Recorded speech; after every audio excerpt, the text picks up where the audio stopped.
সকালবেলা আমি স্কুল থেকে এসে ভেবেছিলাম এটা খাবো, কিন্তু খেতে পারিনি। কারণ কেন? ভাত খেয়ে আমার আর খাওয়ার ইচ্ছে ছিল না। তাই আমি দুপুরবেলা এটাকে নিয়েছি খাবো বলে। মা চেয়েছিল কেটে দিতে, মাকে বলেছি না আজকে আমি কাটবো। তাই আমি নিজে নিজে এটাকে কাটছি আর তোমাদের সাথে শেয়ার করছি।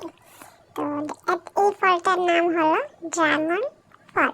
আমার খুব ভালো লাগে খেতে, তাই বাবা দুটো এনেছিল বাজার থেকে। একটা আগে খেয়ে ফেলেছি আর একটা রয়ে গেছে, সেটা আজ আমি খাচ্ছি। এই ফলটা খেতে আমার দারুণ লাগে। তোমাদের কেমন লাগে অবশ্যই কমেন্টস করে জানিয়ে দিও। আমার বাড়িতে খুব ইচ্ছে যে এই ফলটা আমি লাগাই, কিন্তু আমি এখনো লাগাতে পারছি না। কেননা মা বাবা বলেছে এনে দেবে, কিন্তু এখনো এনে দিচ্ছে না।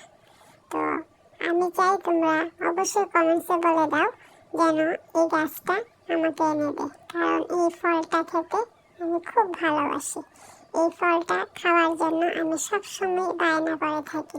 তো মাঝে মধ্যে আমাকে এই ফলটা এনে দেয়, তখন আমি খুব আনন্দ সহকারে খাই। তোমরা কে কে এই ফলটা খেতে ভালোবাসো অবশ্যই কমেন্টসে জানাবে।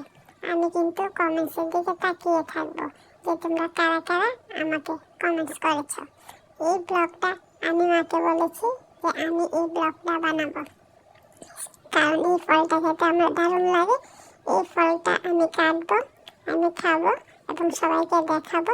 তবে আমার চেহারা আমি দেখাবো না, এই জন্য আমি তোমাদের সামনে আসিনি। শুধু আমি কীভাবে কাটলাম এটা তোমাদের শেয়ার করেছি। তবে মা যখন কাটে, মা এটাকে অন্যভাবে কাটে। কীভাবে কাটে?